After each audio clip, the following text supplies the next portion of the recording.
Mr. President, today Senate Republicans are once again wasting time on voter suppression instead of paying TSA.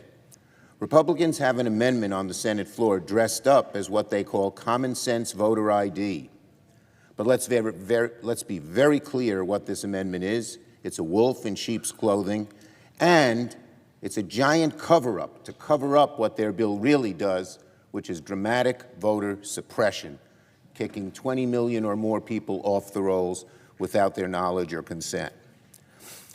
The point here is not at all about voter ID. In fact, 99% of the SAVE Act doesn't talk about voter ID.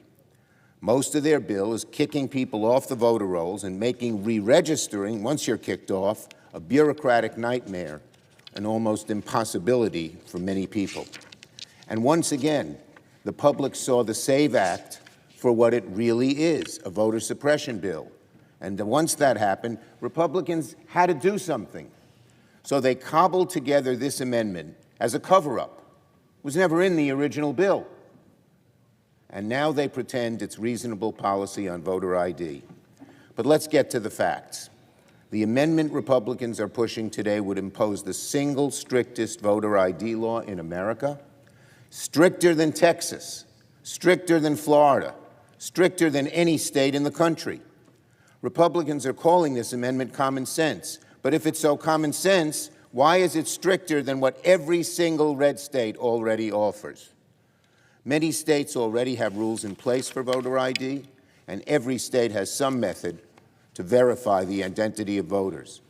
Republicans pretend like states don't have backup verification systems, backups to those backups, and redundancies in place to ensure that our elections are safe and secure.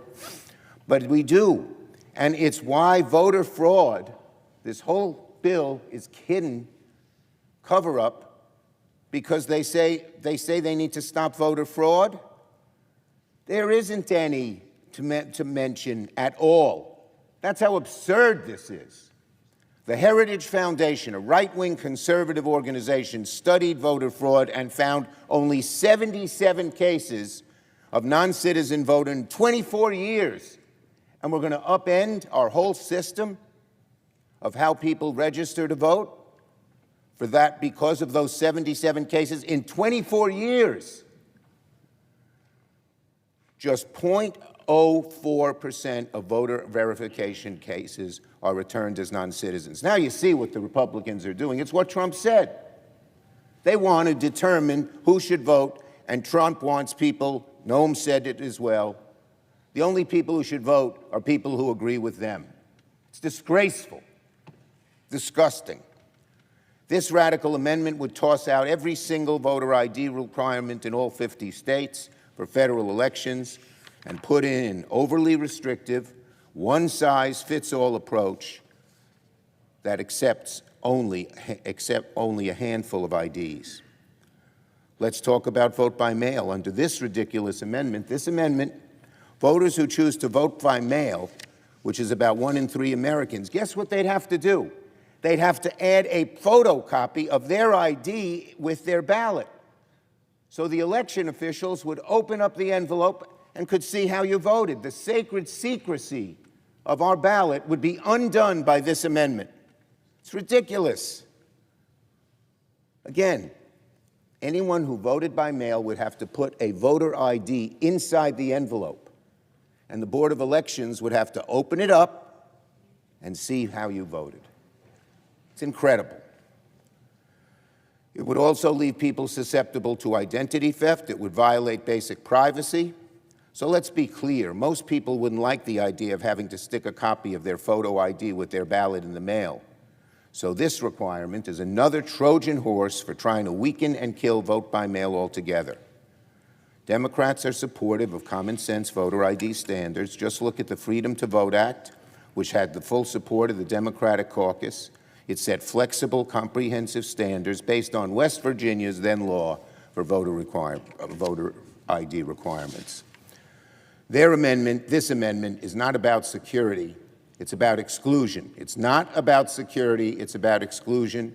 And the SAVE Act is not about protecting our elections. It's about suppressing the vote. Enough is enough. Republicans can simply bring a bill to the floor to reopen every other aspect of the Department of Homeland Security, pay ICE agents, support FEMA, stand up for the Coast Guard, and make sure that this country can continue to function. But instead, as we've repeatedly seen, Republicans have decided they'd rather jam your right-wing extreme ideology down the throats of the American people. We haven't been complicated in the point that we've made to our Republican colleagues about what needs to happen when it comes to ICE. We're standing on the side of the American people. Yes, we will always support securing the border, today, tomorrow, forever. But at the same period of time, immigration enforcement in this country should be fair, just, and humane. If you have something to say to me, you can say it right now. That's what I thought. Immigration enforcement in this country should be fair, it should be just, and it should be humane. But instead, you're unleashing brutality on the American people, using taxpayer dollars in some instances to kill American citizens. Mr. Speaker, I feel like I need to start with an apology to the minority leader.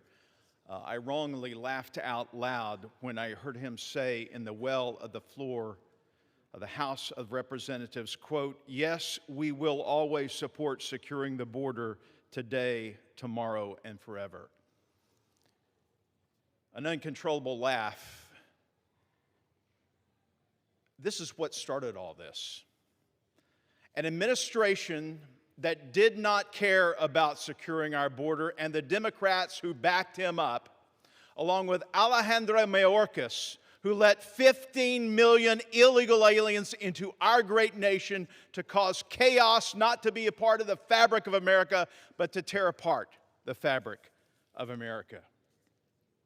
This is the stupidest shutdown in U.S. history, Mr. Speaker. Why do I say that? I want to quote the ranking member from a press release, January 20th, my good friend Rosa DeLauro, quote, "The Homeland Security funding bill is more than just ICE. If we allow a lapse in the funding, TSA agents will be forced to work without pay. FEMA assistance could be delayed, and the U.S. Coast Guard will be adversely affected. All while ICE continues functioning without any change in the operations due to $75 billion it received in the One Big Beautiful Bill," end quote. That prediction came true. And now we have chaos in America, chaos that the Democrats want.